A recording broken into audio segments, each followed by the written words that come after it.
A strong vote in the Senate supporting tough new border security arrangements should help the passage of a sweeping overhaul of the nation's immigration laws when that chamber votes on it later this week. Joining us from Washington is Kristina Peterson for more on the story of how this latest development is raising the prospects of a path to citizenship for millions of undocumented immigrants in the US. Good morning, Kristina. Good morning. So tell us about the new border security measures and how these might help bring reluctant Republicans on board with an overhaul of the immigration law. Yeah, this was a really key amendment that came after frenzied negotiating last week. It really does step up what will be going on the border. It doubles the number of Border Patrol agents, and it requires 700 miles of fencing. And it also lays out some very specific technology that members of Congress want to see installed in the southern border, and also includes other provisions that relate to the northern border with Canada.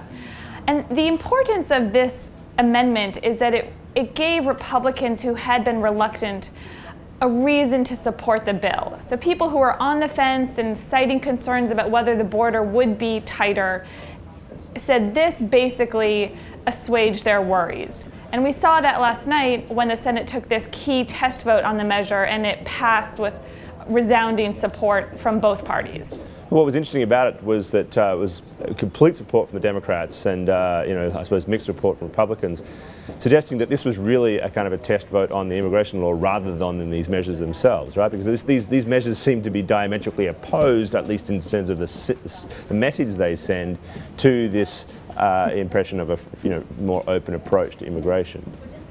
Right. Democrats don't love what's in this measure, but they're willing to accept it if it gets Republicans on board. And what you did see last night was sort of a rough proxy for the final vote count, which will be later this week. It's not exact.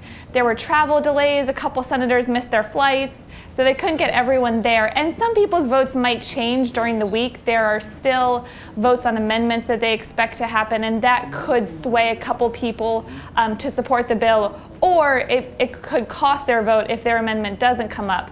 But what we saw was that the bill at this point has enough support to pass. That's no longer the question of the week. The suspense now is going to be around what the final number of votes for support of the bill is going to be, and supporters want to see a big margin of victory to put pressure on the House. Right, the House is a more conservative chamber, obviously majority controlled by Republicans. It's going to be a tougher job to pull off there, correct? Absolutely, yeah. What's going to happen in the House still remains very murky. House Speaker John Boehner has said he doesn't want to proceed with anything that doesn't have the support of a majority of Republicans. And it's not clear at this point what a majority of Republicans support. They're moving forward with a more piecemeal strategy, passing little snippets of issues, small bills concentrated on specific issues out of committee, instead of doing one big sweeping package the way that you're seeing in the Senate. Changing gears a bit, if this immigration law does get through and all the attention that it draws, what does this do for the focus on the president at the moment and all the scandals revolving around him there, the IRS controversy, for example?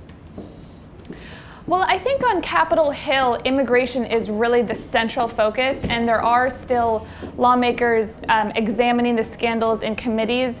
But to some extent, the immigration debate has shifted the focus, certainly in the Senate, where this is the main topic of floor debate and conversation.